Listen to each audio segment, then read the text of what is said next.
All right, in this video, we're going to complete Chapter 7 Workbook Exercise AP3B. Okay, so this problem is going to be real similar to the AP2B one that we completed in the previous video. We have a bank statement with an ending cash balance of $1,500. So let's go ahead and put that in there. And then we have a balance in our general ledger of $2,000. So that goes in the cash balance per books. And let's see here, we've got all this information below to account for and to reconcile. So the one thing I'm going to do this time is just put the summations in. You can do that or do it afterwards. It's kind of nice just to have it here because then we can see when the amounts agree once we have everything input. Okay, so the bank returned a non-sufficient funds check in the amount of $320 that we deposited on December 20th, and the fee, and then they charged us a fee of $5. So remember from our lecture video when I talked about NSF checks, that is it's when you receive a payment, a check from a customer, and then you go to deposit that check into your account, and then the bank tells you, oh, in reality, this customer doesn't have enough cash to pay for this. This check is worthless, in other words. And so when we took that check from the customer, we recorded it as an increase in cash, but then we found out later it's not cash, it's not a good check. So now we need to deduct that out of our balance. And then to add insult to injury, basically, the bank then, because they had to do some extra work on their end, charges us a $5 fee. So an unfortunate situation, but sometimes that happens. Okay, let's see here. And then let's go ahead and I'm going to add an auto sum here just to total these up as we go.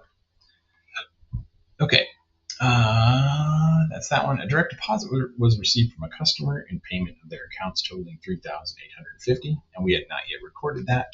So it's an EFT deposit, so that's electronic funds transfer.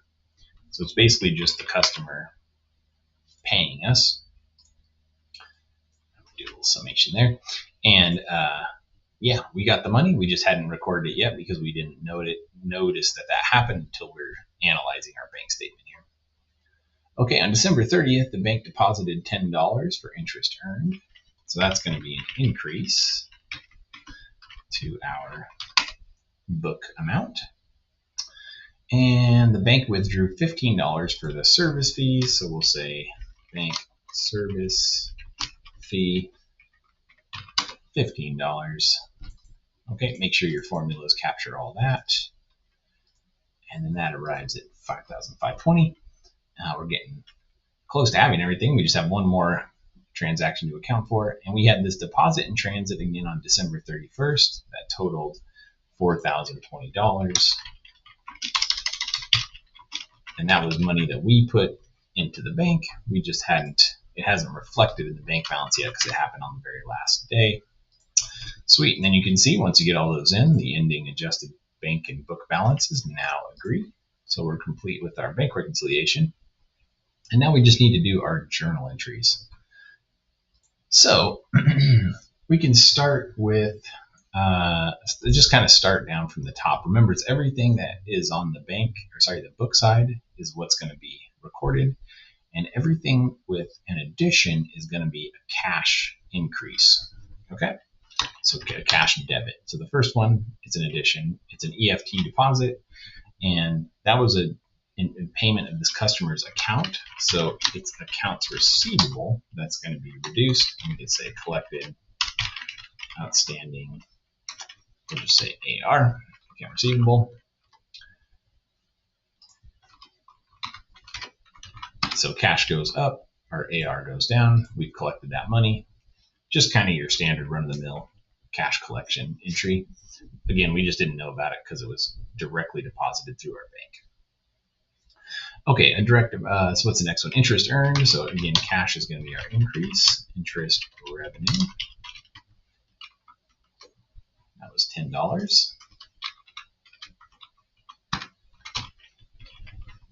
we'll just say record interest earned.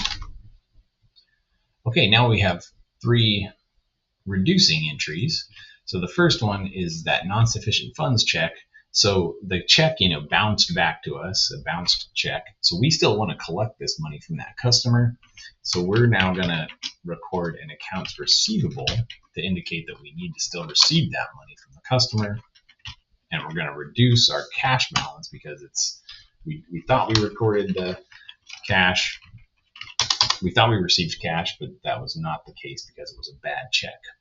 Okay. And then the next one is that the fee that they charged us, and we'll say bank NSF. We'll just say bank charges expense. Again, cash. We're going to record the bank charges. So yeah, that's our insult to injury for the bank having to do their thing. And then we're going to record basically the same thing again. So I'm just going to actually copy this journal entry and just paste it in. Let's add NSF in our explanation just to differentiate that from this bank service fee, which is $15, and that's just recording the normal expense associated with having our bank account essentially, and them doing their services for us, as opposed to the NSF fee, which was on top of the normal thing. So, all right, so that's AP3B. Like I said, very similar to AP2B. A lot of the problems in this chapter are very similar. It's just us practicing the bank reconciliations here to understand the process and get good at it. Okay, well, that brings us to the end here. I'll see you in the next video, and we'll work on AP4B.